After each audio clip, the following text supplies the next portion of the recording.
Pag ordinaryong manggagawa, no work, no pay policy yan. Tapos merong mga congressman at mga senador gaya ni Bato de la Rosa na hindi na nga pumapasok at hindi gumagampan dun sa trabaho nila, nakukuha pang buo yung sahod nila. Mga boss, sabi ni Senate President Tito Soto, hindi daw applicable yung no work, no pay sa mga miyembro ng Kongreso. Kabilang na dyan yung mga senador at mga congressman. Totoo naman, kasi kahit saan mo hanapin, walang nakasulat tungkol sa no work, no pay policy sa rules ng House of Representatives at Senate of the Philippines. Pero di ba dapat di na-issue yan? Bilang mga halal na opisyal, kesyo senador ka o congressman, dapat automatic na pumapasok ka. Lalo pa nagpapasahod sa iyo mga manggagawa at ordinaryong Pilipino. Isipin natin itong mga boss pag ordinaryong manggagawa, no work, no pay policy yan. May bagyo o wala, may special holiday o wala, inaasahan na papasok at papasok yan. Dahil pag di siya pumasok, wala siyang kikitain. Tapos anong mababalitaan natin? Merong mga congressman at mga senador gaya ni Bato de la Rosa na hindi niya na nagagampanan yung trabaho niya. Umattend ng mga committee hearings, gumawa ng mga batas. At itong nakaraan lang, budget deliberation sa Senado,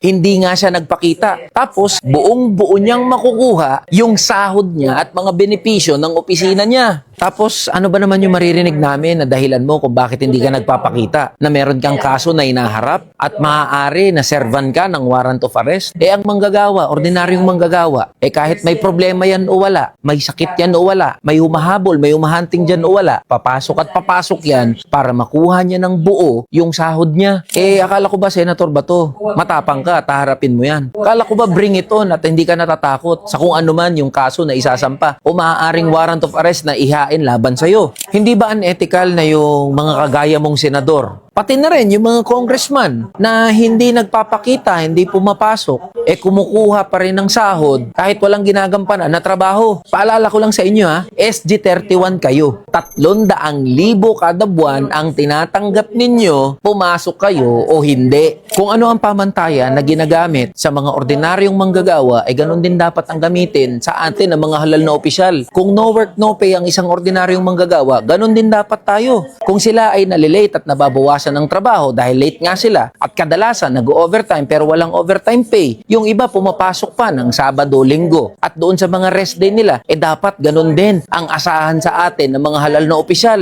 At sa'yo, Senator Bato de la Rosa, magpakita ka na, pasok ka na, ilabas mo yung tapang mo, wag lang puro sa press release. At sa mga kabaro natin, ng mga public official, mga congressman, mahiya naman tayo. Magsipasok tayo at gampanan natin yung trabaho natin. Mahalin mo!